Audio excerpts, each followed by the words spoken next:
नमस्कार दोस्तों। हमारी लोकसभा सरकार में ऑपोजिशन लीडर क्यों ज़रूरी होता है? ये पोस्ट पिछले कितने साल से खाली थी और क्या रोल है ऑपोजिशन लीडर का, वो सब हम यहाँ पे आज बात करने वाले हैं। विपक्ष का नेता क्यों ज़रूरी होता है? लोकसभा में विपक्षी नेता की क्या भूमिका है, क्या रोल है? तो रायबरेली के सांसद राहुल गांधी लोकसभा में विपक्ष के नेता है अभी। यह पद 10 साल से खाली था क्योंकि किसी भी पार्टी के पास संसद की ताकत के 10वें हिस्से से बराबर संख्या नहीं थी, इसीलिए खाली था 10 साल से। जो इस पर दावा करने के लिए व्यावहारिक रूप से उसे एक आवश्यकता है। विपक्ष के नेता की स्थिति को आधिकारिक तौर पर सांसद अधिनियम 1977 में विपक्ष के नेताओं के वेतन और भत्ते में वर्णित किया गया था। विपक्ष का नेता उपरोक्त कानून द्वारा बनाई गई एक वैधानिक स्थिति है। कानून के अनुसार लीडर ऑफ अपोजिशन को कैबिनेट मंत्री का दर्जा दिया गया है।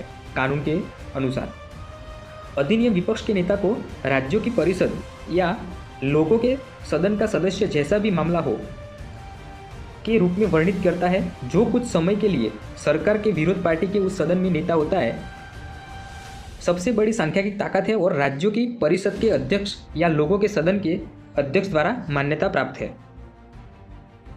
उपरोक्त अधिनियम में 10% नियम का उल्लेख नहीं है।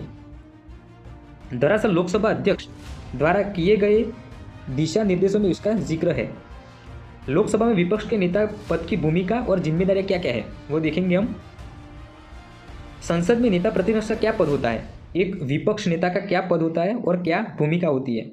विपक्ष के नेता आसन के बाईं ओर अग्रिम पंक्ति में बैठते हैं और जैसे औपचारिक अवसरों पर उन्हें कुछ विशेषाधिकार प्राप्त होते हैं। अभी एक ऑपोजिशन लीडर का रोल क्या है वो देखेंगे कि निर्वाचित अध्यक्ष को मंच तक ले जाना होता है।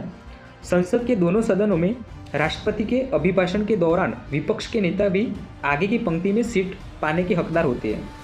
विपक्ष के नेता का मुख्य कर्तव्य संसद में विपक्ष की आवाज़ बनना होता है। एक विपक्ष में कुछ गलत हो रहा है तो उनकी जगह आवाज़ उठाने का होता है कि क्या गलत हो रहा है और इसे कैसे सुधारा जा सकता है। वो एक आवाज़ होती है विपक्ष की, यानी कि विपक्ष बहुत ज़रूरी होता है। लोकसभा में विषय के नेता को एक छाया मंत्रिमंडल के साथ एक छाया प्रधानमंत्री भी माना जाता है, जो संसद के इस्तीफा देने या सदन के पटल पर पराजित होने पर प्रशासन संभालने के लिए तैयार किया जाता है। चूँकि संसदीय प्रणाली आपसी सहनशीलता पर आधारित है, इसलिए विपक्ष का नेता प्रधानमंत्री को शासन करने देता है और बदले में जो उसे विरोध करने की अनुमति भी दी जाती है। विपक्ष के नेता सीबीआई के निर्देशक, केंद्रीय आयुक्त और मुख्य सूचना आयुक्त, नेशनल ह्यूमन के अध्यक्ष और सदस्य जैसे प्रमुख पद होती है। हमारे जो भारत सरकार में प्रमुख पदें होती है उन पर नियुक्ति के लिए प्रधानमंत्री की अध्यक्षता वाली उच्चाधिकार प्राप्त समितियों में विपक्ष का प्रतिनिधि होता है। अधिकार आयोग और लोकपाल, ये सब मैंने दिखाया है। एक आर्टिकल छपा हुआ है, ये आर्टिकल एक जीपीएससी प्रिपेयर होती है चैनल, उसमें दिखाया गया है। ये चैनल जीपीएससी यूपीएससी प्रिपेयर के लिए बहुत अच्छी है क्योंकि करंट अफेयर और जो भी आर्टिकल नए नए अपडेट में आते हैं वो सब यहाँ पे लिखते हैं। तो आज मैंने क्या रोल है लोकसभा लीडर ऑपोजिशन का वो मैंने आज समझाया है। Thank you.